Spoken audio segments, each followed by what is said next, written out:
I should also note that Tupa is a pseudonym, as are all names used in the books. From early on, we agreed that we should not use real names to protect Tupa's identity and prevent her from additional harm. There were many challenges to writing Tupa's story, but she never wavered in her belief that it should be told. I remember one day, as we sat in her brother's kitchen in Opua, poring over the details of one particularly horrific experience of her ordeal.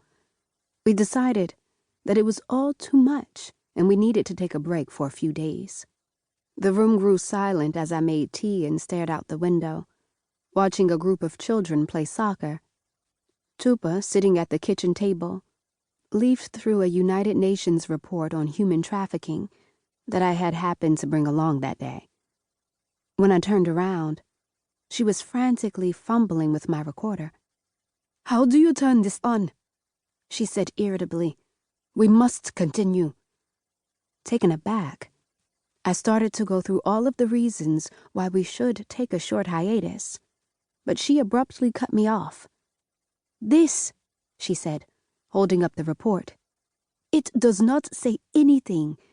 It is not my story. It is not anybody's story. It will not make people act." She pointed to the empty chair opposite her. "Sit. I need to finish telling my story."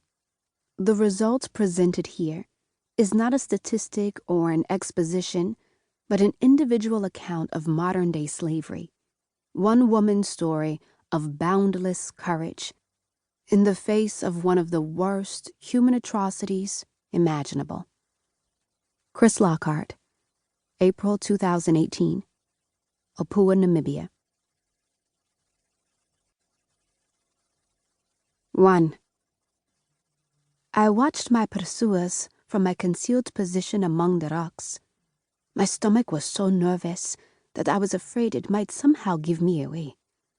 My grandfather once told me that he could always tell when people were nervous because it created visible ripples in the air around them.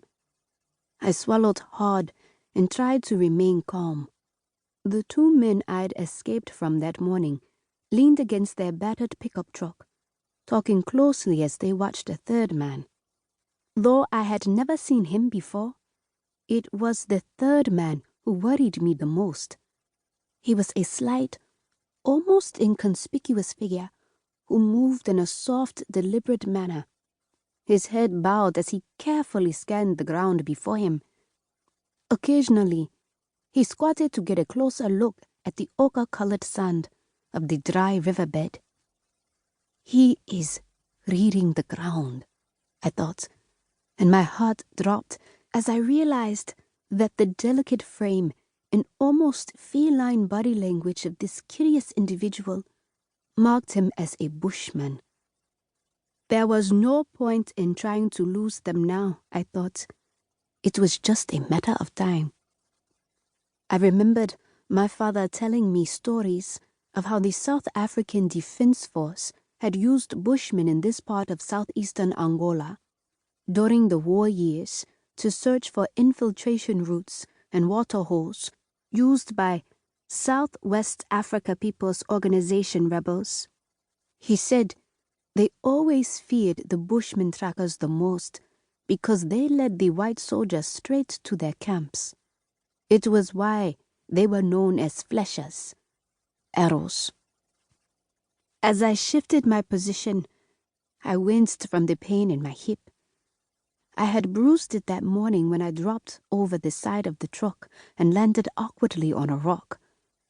I guess my adrenaline had been pumping so hard that at the time I hardly noticed or cared.